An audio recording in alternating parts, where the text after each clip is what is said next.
Amém, glória a Deus, louvado seja o Senhor. Bom estarmos na casa do Senhor. Quero dar as boas-vindas aos irmãos, aos nossos convidados, nossos visitantes, que possa ser realmente algo maravilhoso esse nosso encontro de louvor, de adoração e também da ministração da palavra do Senhor.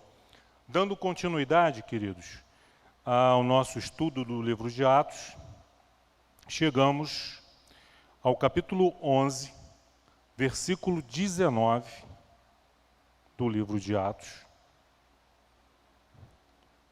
onde nós vamos estar vendo agora a continuidade da ação, dos atos do Espírito Santo, por intermédio dos apóstolos, dos crentes em Cristo Jesus, de homens e mulheres anônimos, mas que, por circunstâncias, ora em obediência à direção de Deus, ora por causa da perseguição, fez com que a semente do Evangelho fosse gradativamente sendo espalhada por toda aquela região ali de Israel. E hoje, no capítulo 11, o Evangelho chega pela primeira vez fora do território de Israel. Chega em solo estrangeiro, em terras gregas, a povos de língua grega, de origem grega, não mais judeus helenistas, descendentes de Abraão, que nasceram em território estrangeiro, mas permaneceram na religião judaica, seguindo a Torá, a lei de Moisés, mas de língua grega, de cultura grega. Não, mas pessoas de origem mesmo gentílica, estrangeiros, pessoas que não tinham o menor conhecimento das Sagradas Escrituras, que tinham uma cultura totalmente diferente do povo judeu. E por que se deu isso? O capítulo 11, versículo 19, vai nos dizer, vai nos falar. Nós estamos agora por volta do ano 44 depois de Cristo. 11 anos depois, aproximadamente, 10, 11 anos depois, aproximadamente, depois da morte e ressurreição do Senhor Jesus Cristo. 10, 11 anos depois da descida do Espírito Santo na festa de Pentecostes, onde a igreja de Jerusalém é instituída. Veja que quando nós lemos a palavra de Deus, achamos que as coisas assim, passou uma semana, passou 15 dias, passou um mês, não. Já se passaram aqui 10 anos. E nesses 10 anos, homens e mulheres, a igreja está sendo estruturada, está sendo preparada. Nós estamos aqui no Coelho há 8 anos. Então nós estamos perdendo aqui para a igreja de Jerusalém por 2 anos. E ela está se expandindo ainda. Já está estabelecida sobre os fundamentos da palavra do Senhor, pregada pelos seus apóstolos, pelos seus discípulos, que receberam do Senhor Jesus essa incumbência, essa responsabilidade. Vamos ler o texto? Atos 11, 19 ao 26. Diz assim a palavra do Senhor. Então, os que foram dispersos por causa da tribulação que sobreveio a Estevão, se espalharam até a Fenícia, Chipre e Antioquia, não anunciando a ninguém a palavra, senão somente aos judeus.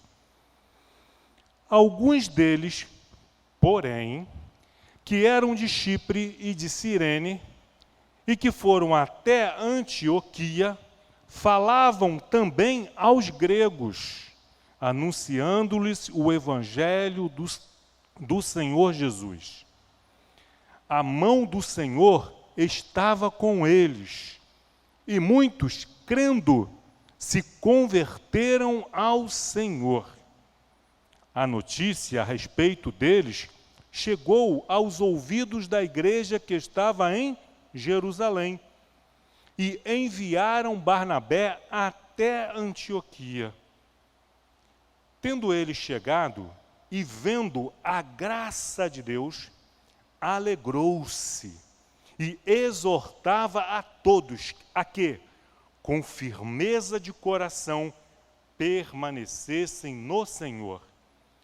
Porque era homem bom, cheio do Espírito Santo e de fé, e muita gente se uniu ao Senhor.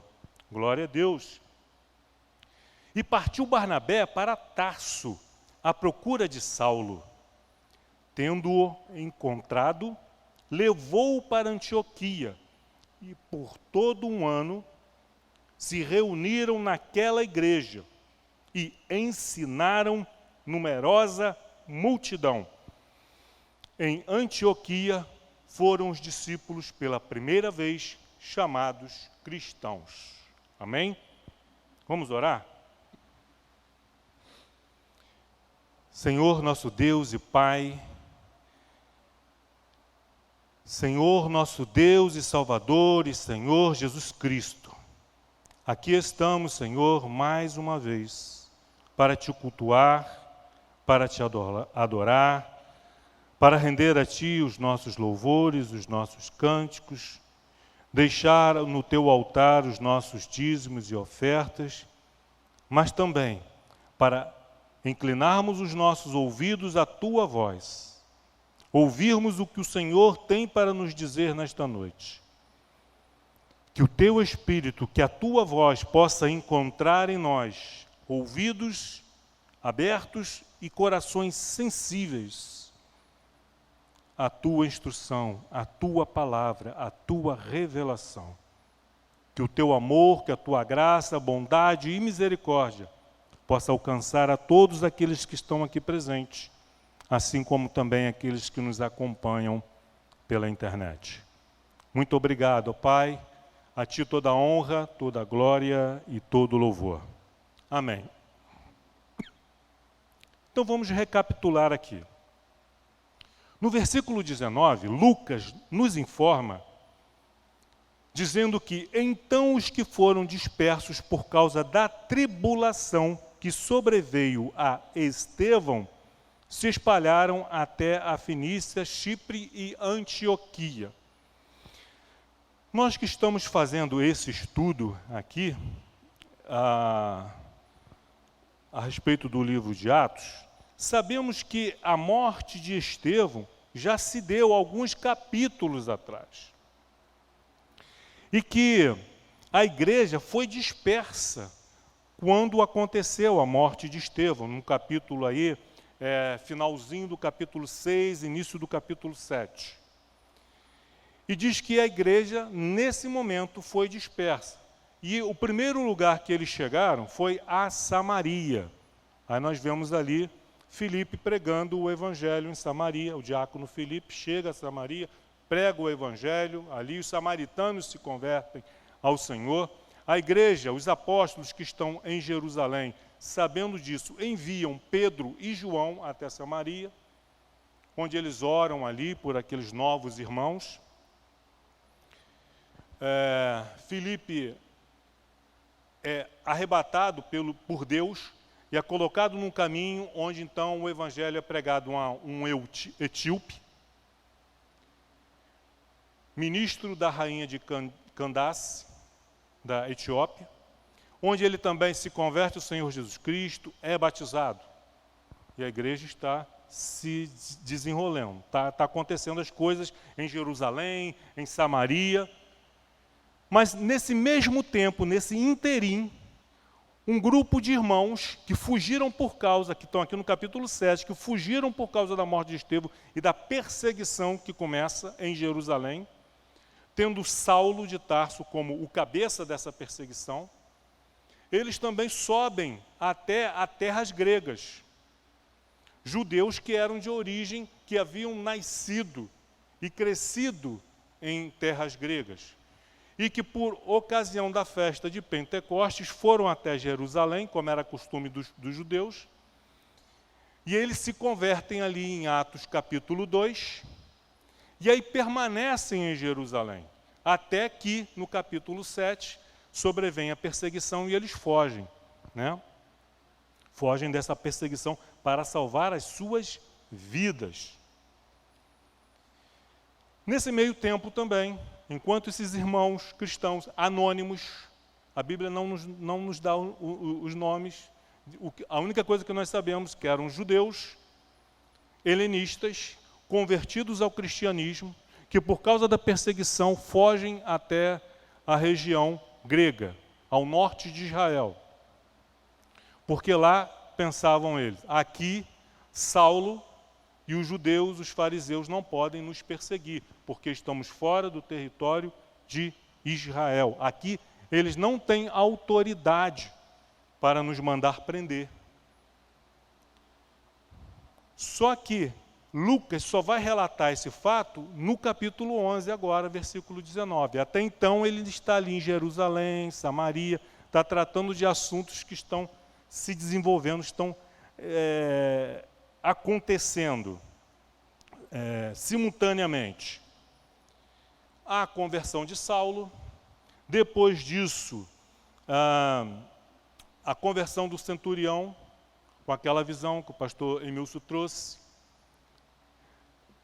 Pedro recebe a ordem do Senhor de ir até a casa de Cornélio, pregar o evangelho. Ele vai lá, começa a explicar a respeito de Jesus, o Espírito Santo desce, eles falam em línguas, e Pedro então os batiza na água, chega em Jerusalém e explica o que aconteceu. Que os judeus de Jerusalém não entenderam, porque como que você vai à casa de um gentio, você almoça com um gentio, você come com ele, você entra na casa de um gentio, coisa que era proibido pela lei judaica. E Pedro então tem que se explicar, dar explicações do porquê que ele fez isso. Terminada a explicação, a defesa de Pedro no capítulo 11, versículo 18, que diz assim: e ouvindo eles estas coisas, apaziguaram-se e glorificaram a Deus, dizendo, logo também aos gentios foi por Deus concedido o arrependimento para a vida. Só que foi preciso passar 10 anos da ascensão de Jesus, da sua morte, da sua ressurreição, da sua ascensão, 10 anos, para que eles compreendessem isso, para que eles entendessem isso. E não foi por falta de instrução, não foi porque Jesus não ensinou, instruiu, não foi porque Jesus não orientou, é porque nós somos lentos para entender, para compreender e fazer com que as barreiras culturais, o conhecimento que nós recebemos, seja desfeito pela palavra de Deus. Então temos essa dificuldade. Vejam a necessidade de Deus ir agindo para que a igreja pudesse ir compreendendo lentamente. Primeiro a morte de Estevão, eles vão para Samaria, os samaritanos recebem a palavra, eles ficam surpresos. Depois há um romano, Cornélio, e eles ficam surpresos. E agora chega aos eles ficam surpresos. E agora vai chegar aos gregos. Necessário 10 anos. Por que essa dificuldade? E aí quando nós olhamos, nós pensamos assim, queremos julgar, né? Poxa, que gente com entendimento lento, mas somos nós. Quanto tempo foi necessário de evangelho? Quanto tempo de experiências boas e ruins para que nós, você e eu pudéssemos chegar à compreensão e ao entendimento que nós temos hoje? É porque nós nos esquecemos. Aonde nós estávamos há 10 anos atrás? O que estávamos fazendo? E eu estou falando daqueles que já conheciam o Evangelho. Então nós temos essa dificuldade, nós precisamos, e para progredirmos, Para crescermos no entendimento, no conhecimento, nós precisamos entender isso e aceitar isso, reconhecer e confessar. Dizer, Senhor, ajuda-me na minha dificuldade de compreender a Tua palavra. Porque se os apóstolos, homens que conviveram com Jesus 3 anos e meio, praticamente 24 horas por dia, passando por experiências maravilhosas, vendo milagres, mortos sendo ressuscitados, leprosos purificados, vendo multiplicação de pães, cegos recuperando a visão, paralíticos andando, Jesus ensinando a eles de maneira teórica e prática, trazendo parábolas, explicando no particular essas parábolas. Estamos falando de pessoas que, pela palavra de Deus, em Atos 2, receberam o Espírito Santo e eram cheios do Espírito Santo. Então nós presumimos, poxa, alguém que conviveu 3 anos e meio com Jesus, recebeu o Espírito Santo, está cheio do Espírito Santo, então é alguém que já aprendeu tudo o que tinha que aprender, já sabe tudo. Isso não é verdade. Nós podemos ter 10 anos, 20 anos, 30 anos de evangelho. É claro que, por obrigação, por dever moral, temos que ter mais conhecimento do que aqueles que estão chegando agora. Mas nós não sabemos tudo. Nós não sabemos.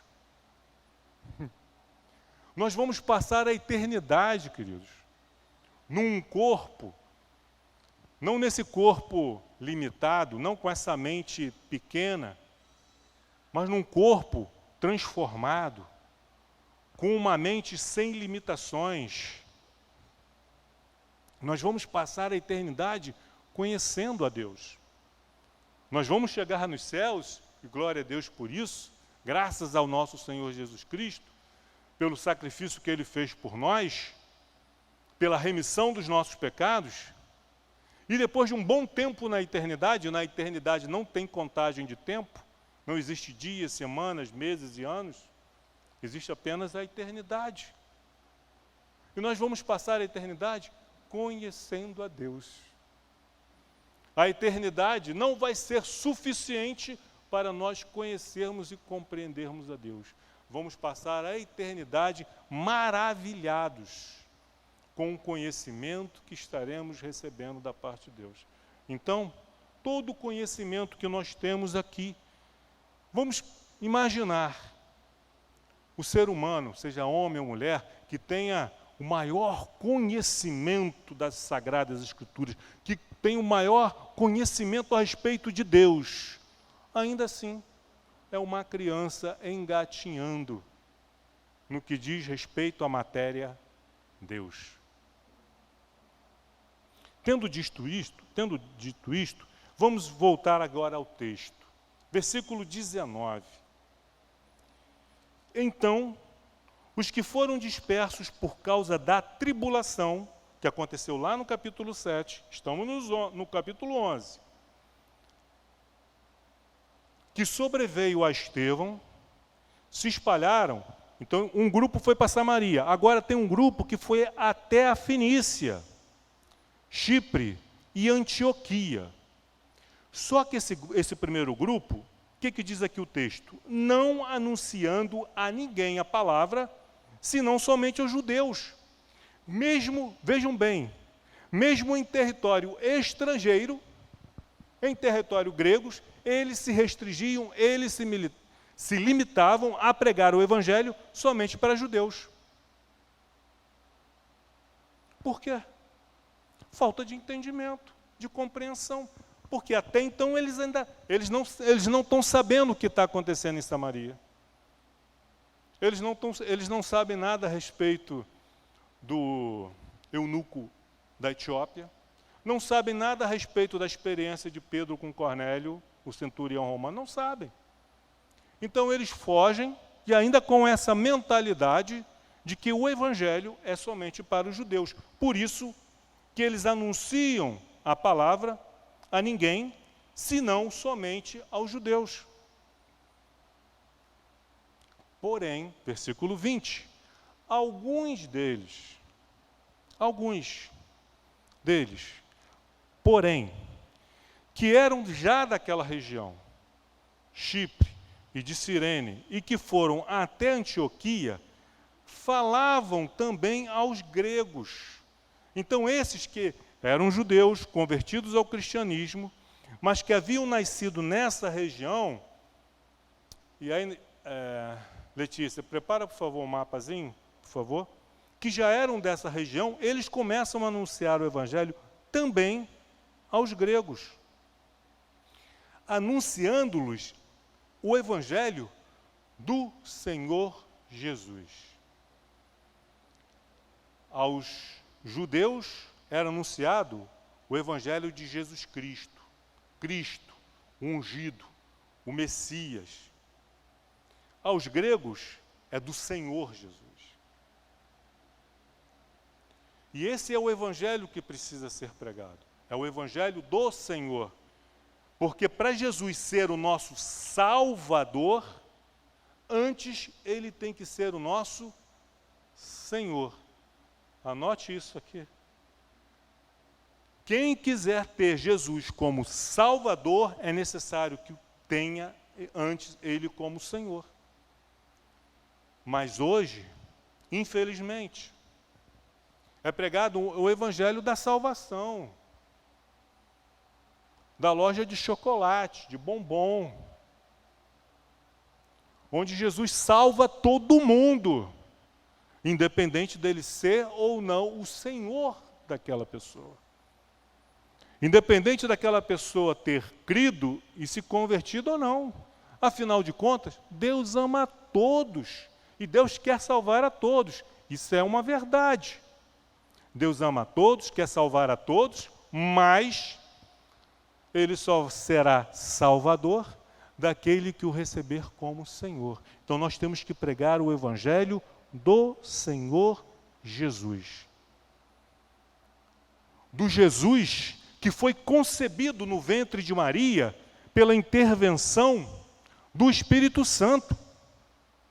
E não do Jesus que foi concebido na mente humana por intervenção satânica, que concebe na mentalidade humana um Jesus que está tudo bem. O que importa é o seu coração, não importa o que você faz. Se você tem um coração bom, Deus conhece o seu coração. Esse não é o Jesus da Bíblia. É claro que Deus conhece o nosso coração. Deus conhece o seu coração, Deus conhece o meu coração. E essa certeza, esse entendimento, esse conhecimento, deveria gerar em nós um temor. Deus conhece o meu coração. Deus me conhece como ninguém mais conhece. Deus te conhece como ninguém. Não adianta chegar aqui na igreja com carinha de santo, de bom moço, de boa menina, porque Deus conhece o nosso coração. A questão é, nós conhecemos? Será que eu conheço o meu coração? Será que quando eu leio as Escrituras e Deus falando a respeito da maldade, do pecado na natureza humana, da natureza pecaminosa, eu me vejo ali ou me faço de marciano? Porque quando a palavra de Deus fala a respeito do pecado da natureza humana, que já vem da concepção que nós herdamos dos nossos pais, dos nossos avós, será que nós entendemos que é de nós também que a Bíblia está falando? Que todos pecaram e todos necessitam do perdão de Deus, será que nós entendemos que nós fazemos parte desse todo? Isso faz com que sejamos mais humildes, menos orgulhosos, menos vaidosos, que a ficha caia e a gente compreenda que nós precisamos de Deus, que sem Deus nós estamos perdidos. E ai de nós se não fosse Deus, ai de nós se não fosse o sacrifício de Jesus, ai de nós se não fosse a atuação do Espírito Santo em nossas vidas. Então eles chegam até Antioquia. Aqui eu peguei um pedacinho do mapa. Jerusalém está aqui embaixo. Antioquia lá em cima. Chipre é aquela ilha ali. Barnabé era natural de Chipre, ilha grega. Ele era descendente de judeus, mas que havia sido nascido e criado, cresceu em Chipre. E por ocasião da festa de Pentecostes, ele foi até Jerusalém. E lá ele conheceu Jesus, teve um encontro com Jesus, por intermédio da pregação de Pedro. E ele permaneceu em Jerusalém, ele não voltou para sua terra, ele ficou lá. Assim como muitos outros permaneceram. 10 anos depois, com a morte de Estevão e a perseguição, muitos fugiram. Ele permaneceu em Jerusalém. Ele foi um dos poucos que permaneceram em Jerusalém. De um dia para o outro, a igreja de Jerusalém, que era numerosa, havia milhares de membros, ficou com algumas poucas centenas. E se espalharam. Então, um grupo foi para Chipre, outro foi para Antioquia, foram para aquela região ali. Antioquia da Síria, essa aqui de baixo. Tinha outra Antioquia da Psídia lá, mas está se referindo à Antioquia da Síria. Antioquia era a terceira maior cidade do Império Romano. Só perdia para a capital, Roma, e para Alexandria. Então era a terceira, tinha 500 mil habitantes, mais ou menos na época. Então era uma cidade grande, uma metrópole na época. E como toda cidade grega, era politeísta. Cultuava vários deuses do panteão grego.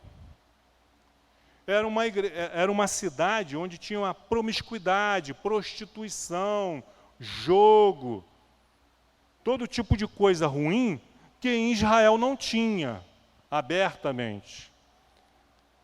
Não que os judeus fossem melhor que os gregos, mas nesse sentido, no sentido cultural, não era uma coisa assim tão aberta, possamos assim dizer. Então, esses irmãos anônimos, pregadores com o conhecimento que eles adquiriram ao longo desses 10 anos ali convivendo com os apóstolos, eram pregadores leigos. Não havia nenhum apóstolo no meio com eles. Não havia pastores no meio deles. Eram apenas cristãos que, para salvar as suas vidas, retornaram às suas cidades de origem.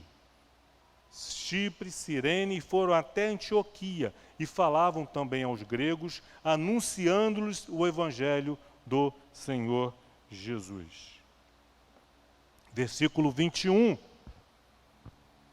A mão do Senhor estava com eles, e muitos, crendo, se converteram ao Senhor. A mão do Senhor estava com eles. A mão do Senhor está conosco? Particularmente falando, a mão do Senhor é contigo? Será que a mão do Senhor é comigo? Será que Deus está se agradando do que nós estamos fazendo aqui? Desse trabalho que iniciamos aqui há 8 anos atrás? Podemos dizer que a mão... Pastor João está me corrigindo, são 9. 9 anos. Será que a boa... É para nós pensarmos, refletirmos, será que a boa mão do Senhor é conosco? Será que nas coisas que eu faço, na minha vida pessoal, na minha família, no meu lar, na minha casa, no meu trabalho, eu posso ver a boa mão do Senhor a meu favor? Isso não significa, de maneira nenhuma, que não teremos problemas, que não teremos lutas. O fato da mão do Senhor ser conosco, estar conosco, não significa que não sofreremos perseguições, que não teremos luta. Esse evangelho não foi pregado por Jesus. Jesus disse: no mundo tereis aflições. O mundo me odiou, o mundo vai odiar vocês também. Então nós temos que ter consciência disso. O importante não é saber se o mundo vai se opor a nós, vai criar dificuldades, vai trazer tempestade. A questão não é essa. A questão é se a mão do Senhor está conosco. E o que vai fazer com que a mão do Senhor seja conosco? Oração é importante. Estudo da palavra é importante. Mas é a obediência. Quando nós obedecemos, quando nós fazemos aquilo que Deus nos mandou fazer, podemos ter a certeza. Bom, se Deus mandou, se eu estou fazendo o que Deus mandou, eu posso ter a certeza de que a mão dele vai estar comigo.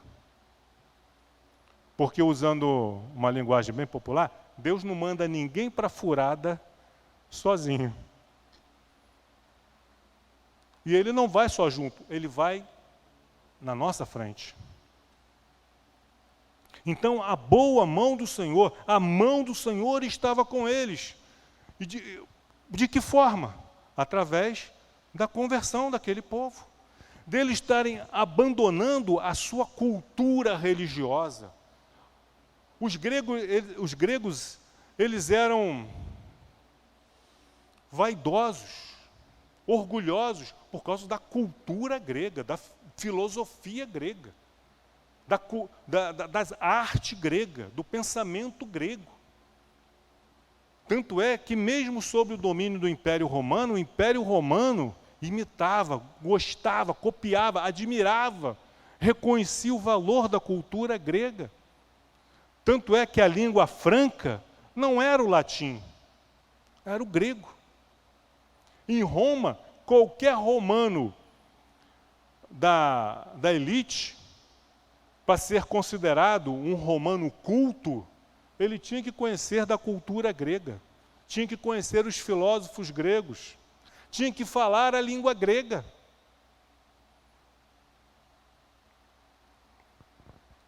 Então os gregos, eles tinham esse orgulho, e agora chegam um grupo de judeus convertidos ao cristianismo e que falava a língua deles, pregando, anunciando um novo Deus. E não apenas mais um Deus, mas o único e verdadeiro Deus.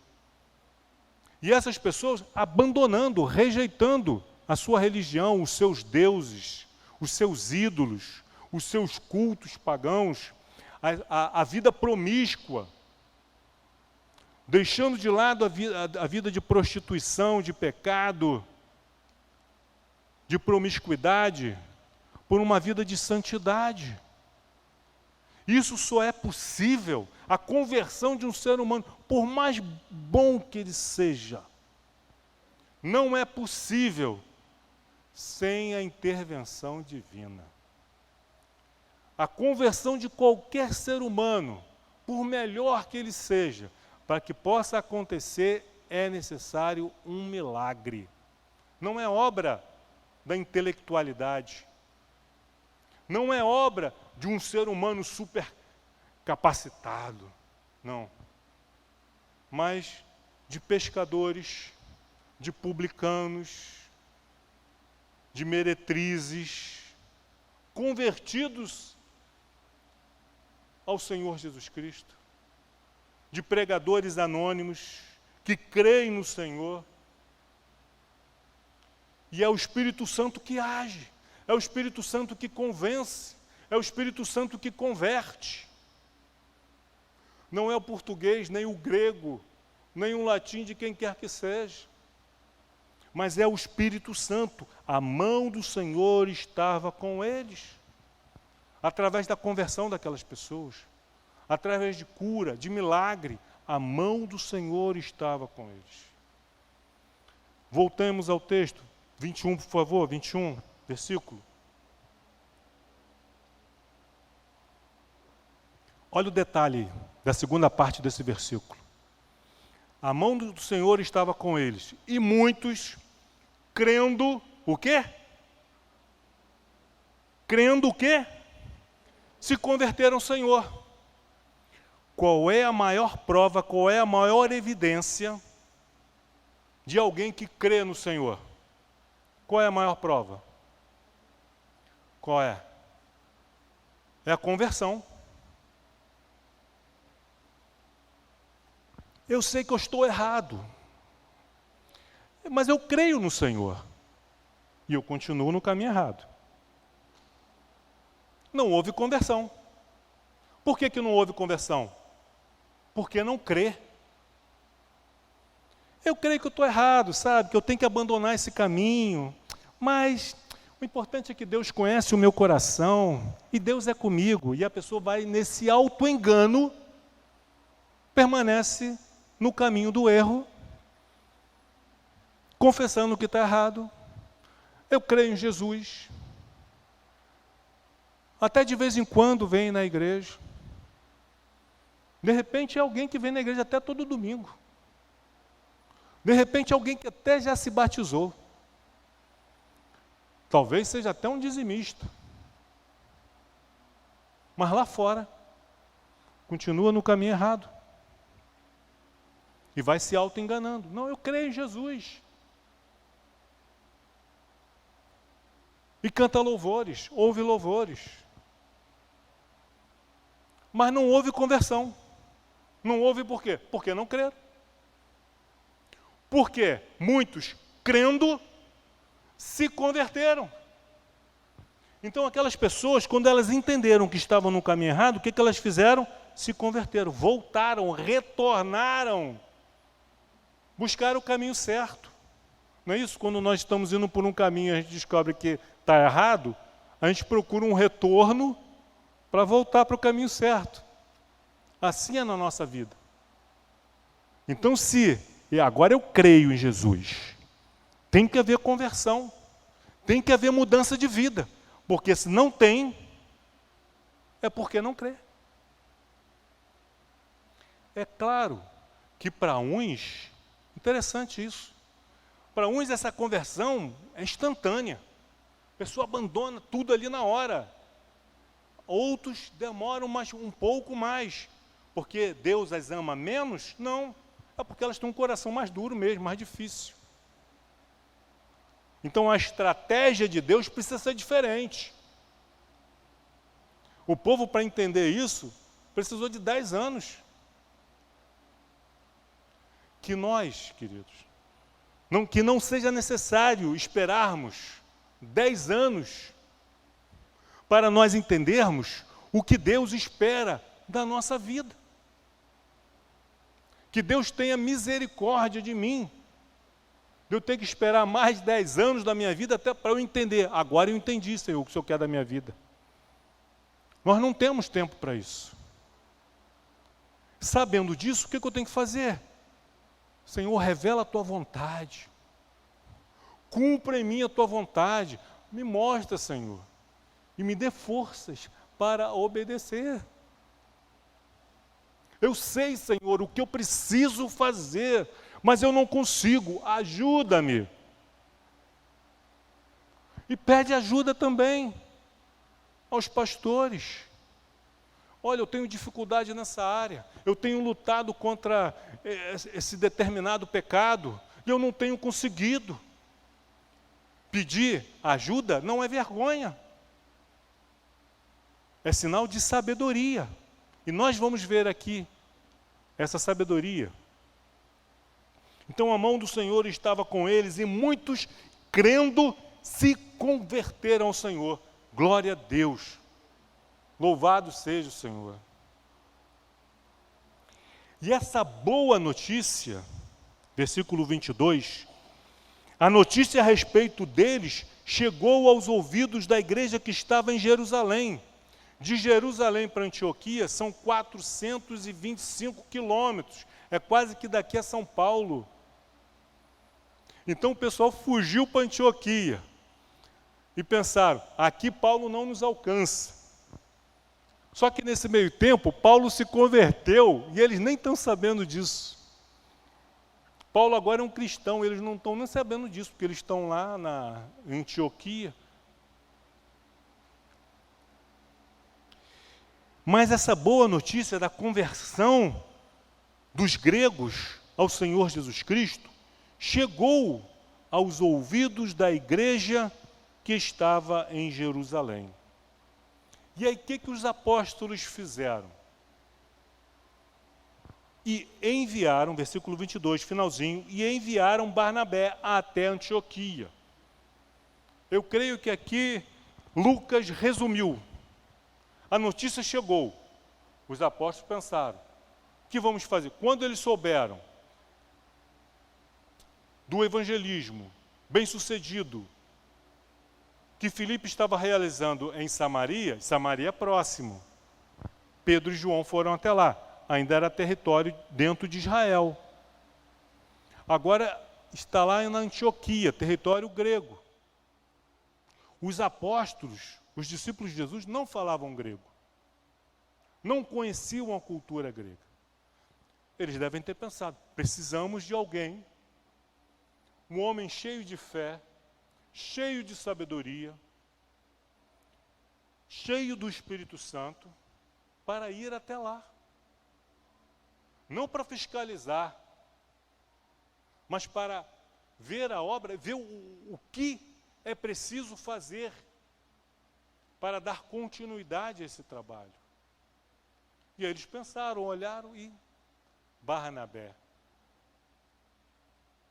Que é a segunda vez aqui que Lucas dá referência a respeito de Barnabé. A primeira que nós temos foi em Atos capítulo 4, versículo 36 e 37. Atos 4, 36 e 37.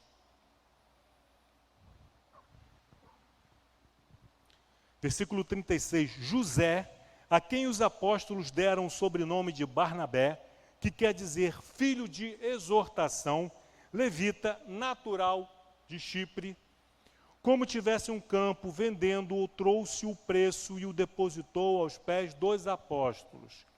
Ele tinha um dom de socorro. Então o nome dele não era Barnabé, o nome dele era José. Mas os apóstolos deram a ele um sobrenome, um apelido de Barnabé, que significa filho da exortação, porque eles viram em José alguém que que consolava os que sofriam, que exortava os que estavam fracos na fé. Então, deram esse apelido para ele. Então, é a primeira referência positiva aqui que nós vemos nas Sagradas Escrituras a respeito desse homem, José, apelidado de Barnabé. A segunda referência está em capítulo 6, versículo 3 e 5. Quando surge aquela situação das viúvas, que estavam sendo, as viúvas de língua grega, que estavam sendo esquecidas na distribuição dos alimentos. Versículo 3, 6:3. Mas, irmãos, escolhei dentre vós 7 homens de boa reputação, cheios do Espírito Santo, cheios no sentido de, na Bíblia, quando fala de alguém, a respeito de alguém cheio do Espírito Santo, nós pensamos alguém que chegou no limite, no topo, parou aqui porque já está cheio. Mas na Bíblia, cheio é quando ele está transbordando. Então, eram pessoas que transbordavam do Espírito Santo. Pessoas que quando falavam, quando aconselhavam, quando exortavam, quando ensinavam, elas transbordavam do conhecimento do Senhor, transbordavam do Espírito Santo. Homens de boa reputação, cheios do Espírito Santo e sabedoria, aos quais encarregaremos deste serviço. O parecer agradou a todos. Versículo 8, e eis quem eles escolheram, né? Pulei. O parecer agradou a todos, versículo 5, agradou a toda a comunidade e elegeram a quem? Quem vem encabeçando essa lista? De 7 homens. Estevão, homem cheio de fé e do Espírito Santo. Aí depois vem os outros. Filipe, Prócoro, Nicanor, Timão, Pármenas e Nicolau, prosélito da onde? Antioquia. Vê como que Deus está preparando a igreja de Jerusalém para este momento que vai acontecer daqui a alguns anos ainda, e que nem os apóstolos, nem esses homens aqui que estão sendo separados para esse trabalho, de atender as viúvas na igreja de Jerusalém, eles têm noção para o serviço que eles estão sendo preparados. Nós não sabemos. Não sabemos. Essa escola, a escola do Espírito Santo que nós estamos matriculando, tudo que nós estamos aprendendo, tudo que está acontecendo na nossa vida, de bom e de ruim, tudo que nos faz crescer, amadurecer, progredir na fé, nos tornar mais firmes, mais fortes, é Deus nos preparando para algo que virá à frente. Os nossos filhos estão lá no departamento infantil sendo preparados. Qual o pai e a mãe nós podemos imaginar, sonhar, orar, pedir a Deus para que os nossos filhos sejam homens e mulheres de Deus e que realizem grandes coisas. Mas nós não temos condições de conceber e entender quais são os planos de Deus para a vida dos nossos filhos, dos nossos netos. O máximo que nós podemos fazer é ensiná-los, orientá-los, orar, entregá-los na mão do Senhor. Dizer, Senhor, abençoa, Senhor, seja feito, que sejam vasos de honra, sejam vasos para a glória do Teu nome, para o Teu louvor. E Barnabé estava sendo preparado para esse momento. E ele foi agora separado pelos apóstolos. Os apóstolos chamam Barnabé e dizem, Barnabé, nós vamos te enviar para Antioquia. Você será pastor deles lá, nós vamos te enviar para essa região. Primeiro porque você é um homem cheio de fé, de sabedoria e cheio do Espírito Santo. Atendeu os requisitos espirituais. E além disso, Barnabé, você é da região, você é natural de Chipre, você fala o grego, você conhece aquela cultura. Vê como que Deus prepara as coisas. Nem os apóstolos, nem Barnabé poderiam conceber e planejar isso. Não, eu vou permanecer aqui em Jerusalém porque por 10 anos me preparando para um dia ir lá para Antioquia pregar o evangelho. Não, isso não passava pela mente dele. Ele não planejou isso, mas Deus sim. E enviaram Barnabé até Antioquia.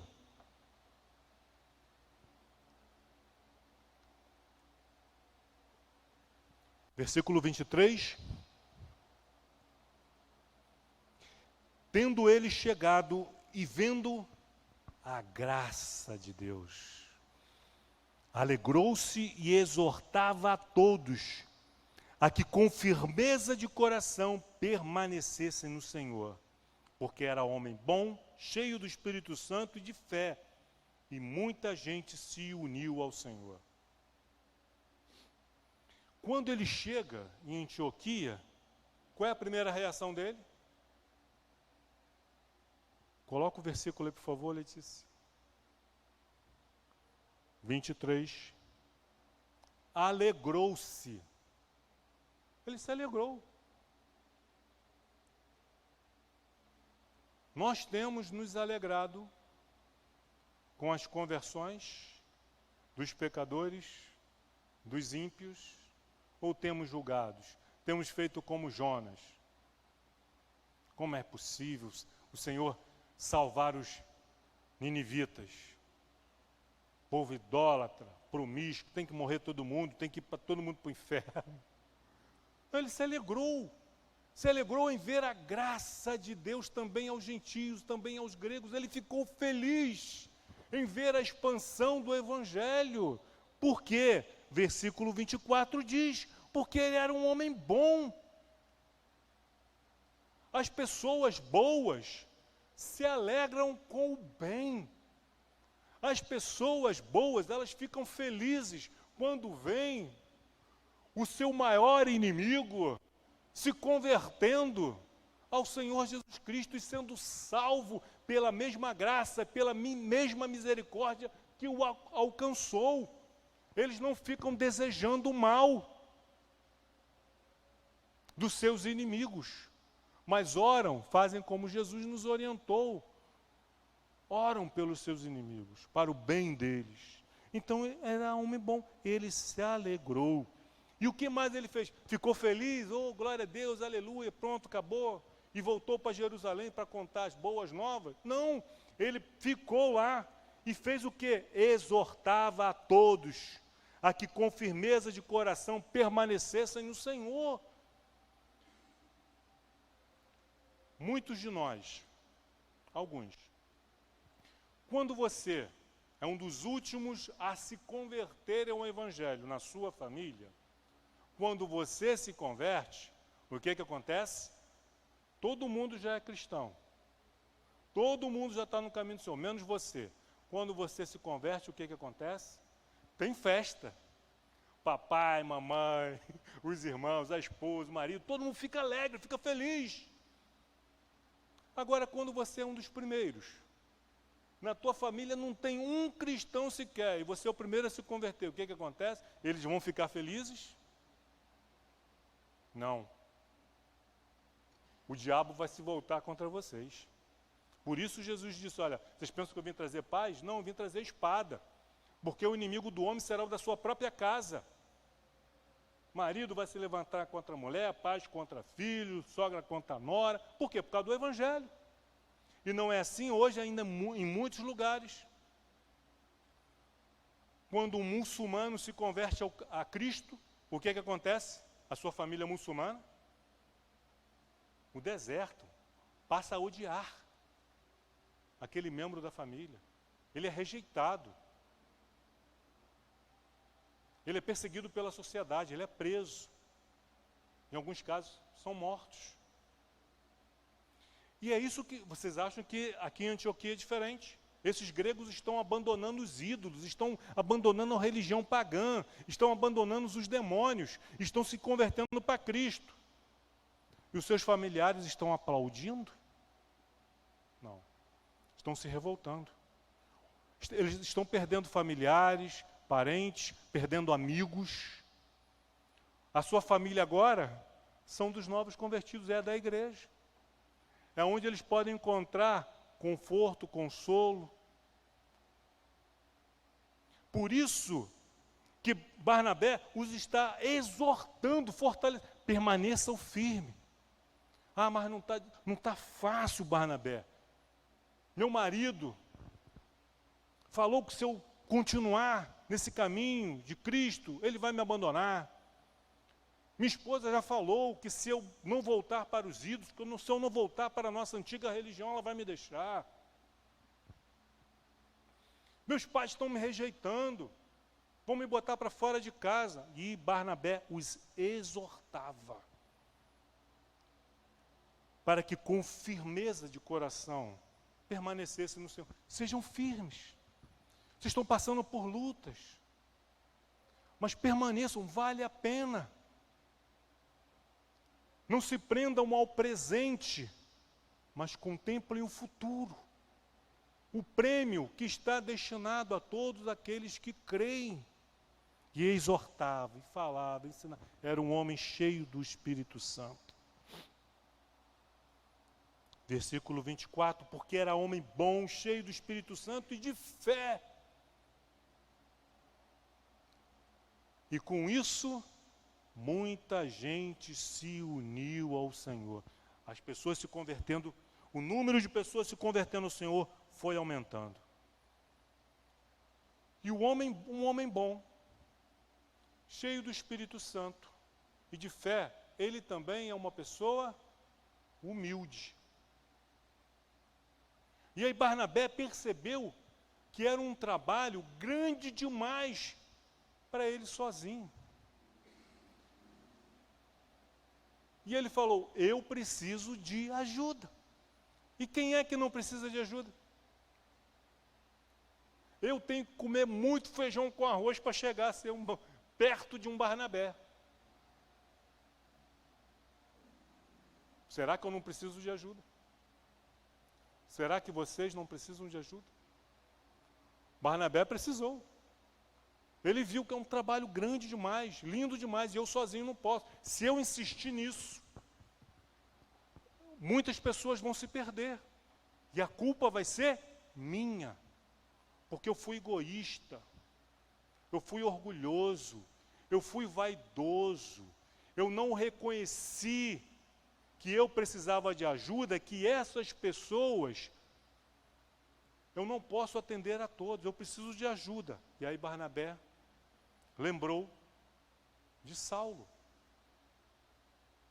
a quem ele, há 8 anos atrás, quando Saulo se converteu, esteve em Jerusalém e não foi recebido pelos apóstolos, Barnabé foi até Saulo, pegou Saulo, levou Saulo até a presença dos apóstolos, intercedeu por Saulo. E Saulo se tornou um pregador. Os judeus foram matar Paulo. E Barnabé foi um dos que ajudou Paulo a fugir. Embarcaram ele, colocaram ele num navio para que ele fugisse. Aí Barnabé agora, eu preciso de Paulo. Aí o que ele faz? Partiu Barnabé para Tarso, terra natal de Saulo, à procura dele. Paulo é um homem, um profundo conhecedor das Sagradas Escrituras, fala grego, é um homem culto, crente no Senhor Jesus Cristo, deu testemunho disso, é a pessoa ideal para me ajudar nesse trabalho. Ele deixou os irmãos na Antioquia e foi para Tarso, atrás de Paulo. Uma viagem de 236 quilômetros. Ele foi. Chegou em Tarso, procurou por Paulo, não sabemos por quanto tempo, encontrou Paulo e agora ele tem que convencer Paulo a sair de Tarso para ir para Antioquia. E aí ele encontra Paulo e conta as novidades. Paulo, você tem que ir comigo para Antioquia. Aquele povo, a mão do Senhor ali é uma maravilha, as pessoas estão se convertendo e eu preciso de você lá, Paulo, para me ajudar. E Paulo vai. Partiu Barnabé para Tarso à procura de Saulo. Versículo 26. Tendo-o encontrado, levou-o para Antioquia. E por todo um ano se reuniram naquela igreja e ensinaram numerosa multidão. 2 pontos que eu quero destacar aqui rapidamente nesse versículo 26. Ele encontra Saulo, convence ele, o leva até Antioquia. E Lucas diz que por todo um ano ele se reuniu naquela igreja. Aonde que a igreja se reunia? Não havia templo, era na casa de alguém, era numa praça, era debaixo de alguma árvore, no ao redor lá de Antioquia, da cidade de Antioquia, não sabemos. Mas ali era a igreja, onde o povo de Deus se reunia, era chamado de igreja. Se reuniu naquela igreja e ensinavam numerosa multidão. 2 coisas que não pode faltar numa igreja evangélica, numa igreja cristã.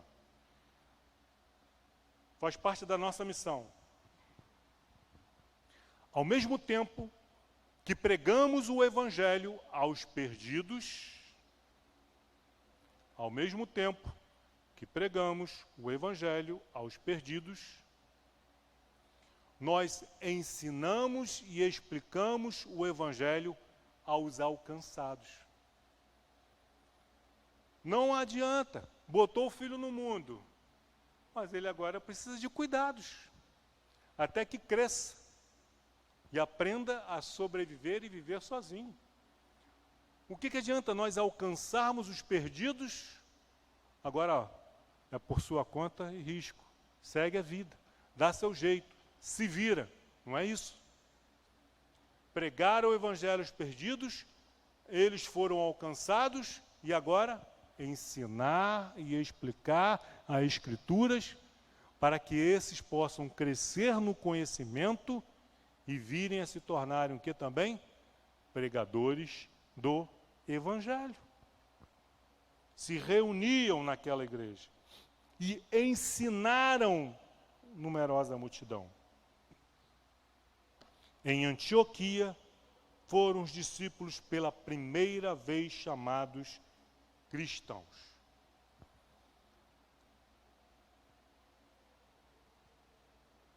Aí nós lemos isso aqui e falamos assim, poxa, que coisa linda, né? O cristão, o nome cristão. Só que, na origem, era um nome pejorativo. Quem são aqueles ali? Um bando de cristãos. Cristãos. Era uma ralé. A elite era da religião grega. E aquele grupo ali, eles não são... não seguem nenhum deus grego? Não, aqueles não, eles são cristãos.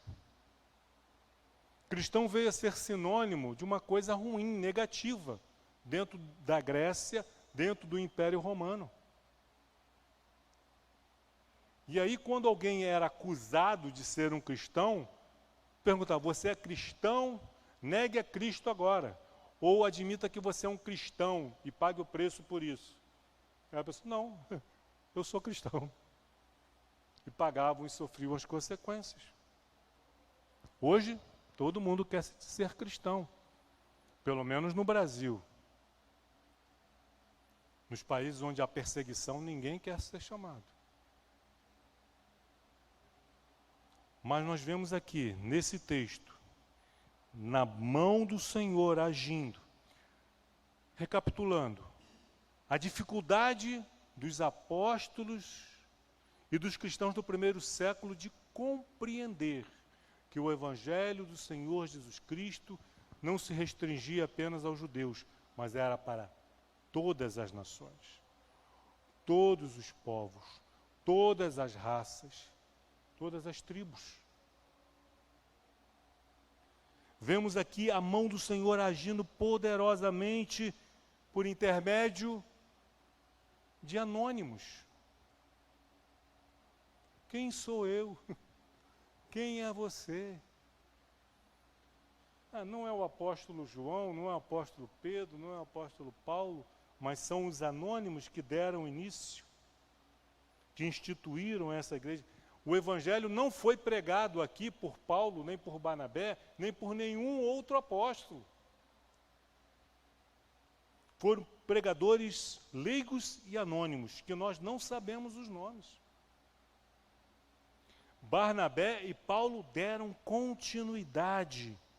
Aqui se estabeleceu a primeira igreja fora do território de Israel. E foi a partir dessa igreja, foi essa igreja que separou Paulo e Barnabé para o serviço missionário. Deus seja louvado. E a minha oração, a nossa oração é que tenhamos aqui, em nosso meio, pregadores leigos e anônimos, mas que também tenhamos Barnabés e Saulos para essa grande obra que o Senhor tem para realizar no bairro do Coelho, na cidade de São Gonçalo. E que possamos, como Barnabé, nos alegrarmos quando ouvirmos que uma igreja irmã, que uma igreja cristã, independente de fazer parte da denominação de Nova Vida ou não, seja batista, presbiteriana, Assembleia de Deus, seja qual for, esteja pregando o Evangelho do Senhor e que muitos crendo se convertam ao Senhor. Amém? Louvado seja o Senhor. Vamos nos colocar de pé.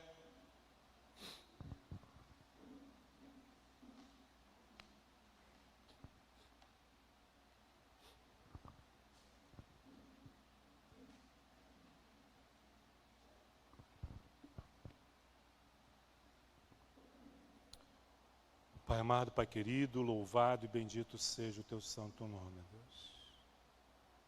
Que ao longo da semana possamos estar meditando, pensando nesta palavra, que o teu Espírito possa estar acrescentando conhecimento, abrindo os nossos olhos, nos dando entendimento, nos revelando a tua verdade, nos mostrando, Senhor, aonde temos errado, aonde precisamos melhorar, dos pecados dos quais nós precisamos nos arrepender, para que, crendo,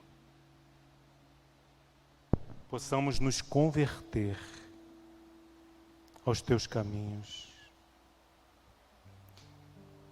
Que haja salvação, Senhor, em cada área da nossa vida. Que nesta casa, que é a nossa mente, que é o nosso coração, não haja cômodo algum fechado à ação, à atuação do teu Espírito. Que o Senhor não venha somente fazer morada nos nossos corações, mas que o Senhor possa reinar soberanamente. Para que, crendo, possamos nos arrepender. Para que, crendo, venhamos obedecer. Para que, crendo, venhamos nos tornar vasos de honra, de glória, de louvor para o teu santo nome. Para que, crendo, possamos, Senhor, através do nosso testemunho, do nosso exemplo, alcançarmos os perdidos. Dá-nos, Senhor, a sabedoria, o discernimento, o entendimento, a coragem e a presteza em te obedecer. Abrindo mão, Senhor, daquilo que tem sido impedimento. Louvado e bendito seja o teu santo nome, Pai. Eu oro por cada irmão, cada irmã aqui presente, cada família aqui representada. Eu não conheço a todos. E até mesmo aqueles que eu sei o nome, eu posso dizer que não conheço. Mas tu conheces. Tu sabes de todas as coisas. O Senhor sabe o que este homem, esta mulher, esse rapaz, essa moça ficam pensando à noite quando colocam suas cabeças nos travesseiros. O Senhor conhece os seus sonhos, as suas frustrações, os seus temores, os seus desejos. Que a presença do Senhor nas suas vidas, ó Deus, seja quase que palpável, sentida, que eles possam ver a boa mão do Senhor nas suas vidas, nas suas casas, nos seus lares, no seu planejamento, nos seus sonhos. Ajude os jovens, Senhor, no seu planejamento, na sua educação, na sua formação, no seu emprego, nos seus relacionamentos, nas suas amizades. Aos homens e mulheres aqui presentes, Senhor, a tomar a decisão de andar pelo caminho do Senhor. Pai, muito obrigado pela tua palavra, que é luz. Obrigado, Senhor, pelo teu Espírito Santo que nos foi enviado para nos consolar, aconselhar, nos exortar, nos ensinar, nos repreender. Obrigado, Pai, por tudo, em o nome santo do nosso Senhor e Salvador Jesus Cristo. Amém.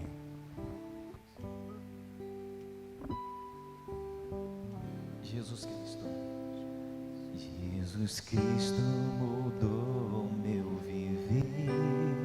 Você sabe?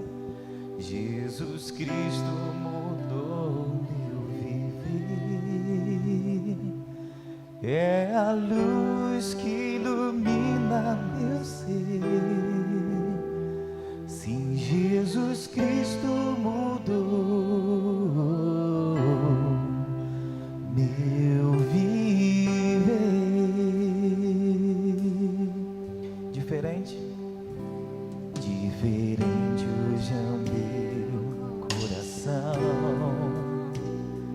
Diferente hoje é o meu coração. Cristo deu-me paz e perdão. Sim, diferente hoje é o meu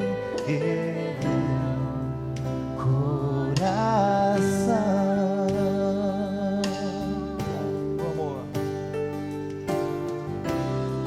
O amor só conheci em canções que falavam de ilusões. Tudo agora é diferente. Cristo fala a toda a gente, pois Cristo deu-nos seu amor. Jesus Cristo mudou meu viver. Jesus Cristo mudou meu viver. É a luz que ilumina o meu ser. Sim, Jesus Cristo mudou meu viver.